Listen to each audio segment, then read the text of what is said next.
तुम सुन चुके हो कि कहा गया था कि अपने पड़ोसी से मोहब्बत रख और अपने दुश्मन से अदावत।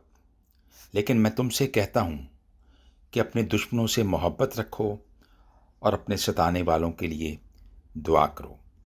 खुदावंद यीशु मसीह के ये खूबसूरत अल्फाज पहाड़ी वाज में से लिए गए हैं, जो मुकद्दस मत्ती रसूल की इंजील उसके 5वें बाब और उसकी 43वीं और 44वीं आयत में मरकूम हैं। क्या हमने कभी सोचा कि हमने खुदावंद यीशु मसीह के इस हुक्म की पासदारी की? यानी हमने शख्सी तौर पर या ख़ानदानी तौर पर या चर्च में भी दुआएं की हों अपने दुश्मनों के लिए, रो रो कर दुआएं की हों अपने सताने वालों के लिए? मेरा तो ऐसा कोई तजर्बा नहीं है, लेकिन शायद हम में से कुछ लोगों को ज़रूर ऐसा मुशाहिदा या तजर्बा नसीब हुआ हो। आइए आज हम थोड़ी देर के लिए मुआफ़ी या लोगों को माफ़ करने के इस खूबसूरत मौजू को बयान करें। हमने जब भी कभी उन लोगों के दरमियान में से गुजरना हो जो हमारे रास्ते में खड़े होते हैं, तो हम बड़े शाइस्ता तौर पर उनको एक्सक्यूज़ मी या सॉरी कहकर निकल जाते हैं।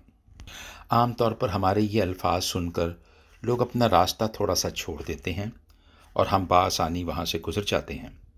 कई दफ़ा जब दो हजरात आपस में बात कर रहे हों या कुछ लोग भी बात कर रहे हों, तो हम वहाँ भी एक्सक्यूज़ मी या सॉरी करके अपनी बात को शुरू करते हैं, यानी उन्हें इंटरप्ट करते हैं।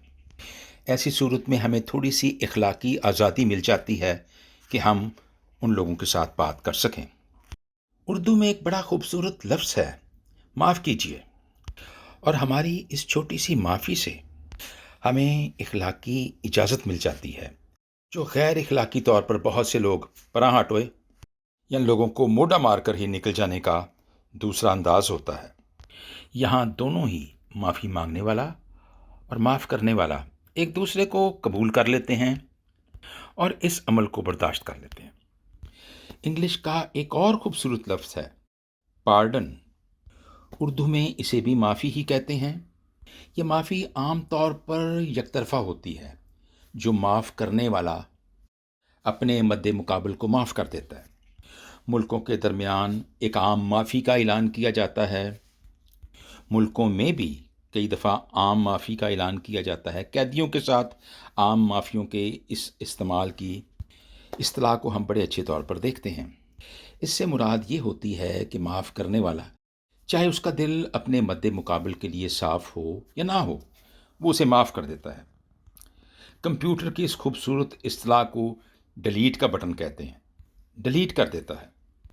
और उर्दू में, बल्कि पंजाबी में इससे भी ज़्यादा खूबसूरत लफ्ज़ है मिटी पाओ। जी, मिटी पाओ। अपोलॉजी या टू अपोलोजाइज भी इंग्लिश का एक वर्ड है, जिससे मुराद ये है कि माफ़ करने वाला अपने मद्दे मुकाबल को एक शर्त के साथ माफ़ करता है। और फिर इसकी खूबसूरत मिसाल हम अपने घरों में देखते हैं, जब हमारे वालदैन हमें माफ़ करने के लिए एक शर्त लगा देते हैं और वो अक्सर कहते हैं कि अब तुम हमसे वादा करो कि तुम ऐसा अब कभी नहीं करोगे। अगरचे इसमें कोई शक नहीं कि वक्ती तौर पर तो ये सारे मसाइल हल हो जाते हैं और अमन की फ़िज़ा कायम हो जाती है, लेकिन मेरे अज़ीज़ों, आप देखिए कि इस शर्त में जो कि वालदैन ने बच्चों से लगाई होती है, इकरार गुनाह तो हो जाता है, लेकिन हम में से बहुत से बच्चे और हम खुद भी उस गुनाह को फिर उनकी गैर मौजूदगी में करते हैं। माफ़ी देने वाला तो छूट जाता है, सुरखरू हो जाता है, आज़ाद हो जाता है, मगर माफ़ी मांगने वाला उसी ग़ुलामी के दायरे में, उसी पस्ती में, उसी गिरावट में और उसी नाकबूल करने की और बागी शरिस्त में अब भी अपने अंदर खड़ा ही होता है। बाहर से वो लगता है बैठ गया है।